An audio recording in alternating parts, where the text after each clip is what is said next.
Hello guys, good morning, good afternoon, and good evening. Namiss ko po kayong lahat. Pasensya na po kayo, naging busy lang po ako sa mga nakalipas na araw. And ngayon po, I'm gonna share the Word of God from the book of James, chapter 4, verse 10 of King James Version. And this is the message of the Lord. No, I'm gonna read it to everybody. Humble yourselves in the sight of the Lord, and He shall lift you up. I repeat, humble yourselves in the sight of the Lord, and He shall lift you up. No, our topic for this morning, it's all about true humility o yung pagiging totoong mapagpakumbaba. This is our reflection regarding the Word of God that we read. To be humble is to realize how weak we are. Inaamin mo na ikaw ay mahina, no?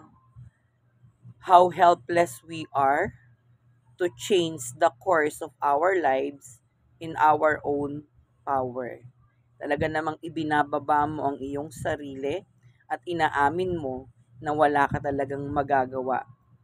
Dahil sinabi naman talaga ng Lord, apart from the Lord, we can do nothing.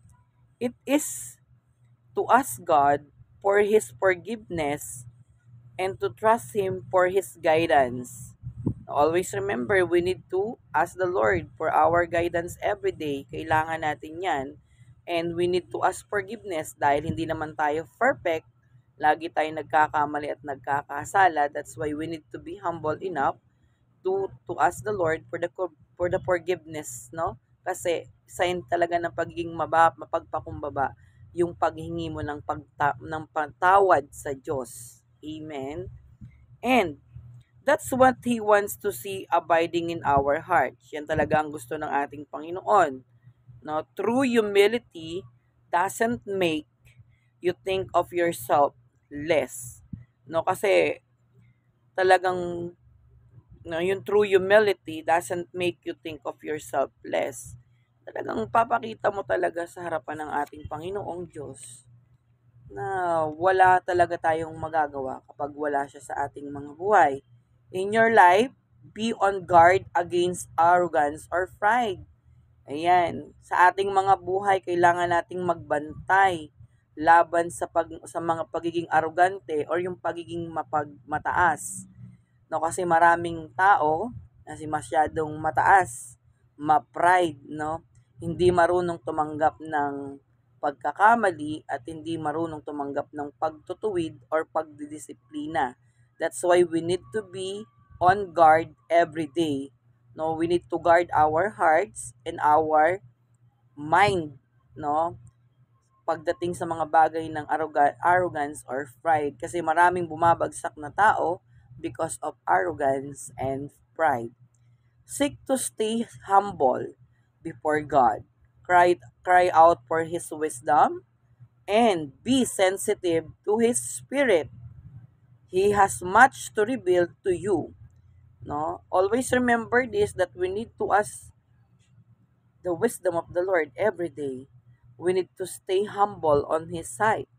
Kasi yan ang kailangan nating mga tao, especially we are Christians, we are leaders, or we are the servant of God. Kaya kailangan maging mababa tayo sa harapan ng ating Panginoong Diyos. No? Sabi nga po, in salita din ng Diyos, ang sino mang nagmamataas ay ibinabagsak ng Diyos at sino mang nagpapakababa ay itinataas ng Diyos. Amen. Mapagpalang umaga po sa atin lahat. We need to remain humble every day. No, we need to stay humble every day. Masarap mamuhay ng napakababa sa ating mga buhay. Have a wonderful morning, everyone. Keep safe, especially you, OFW out there. Mag-iingat kayong palagi. And thank you for watching and share pa more.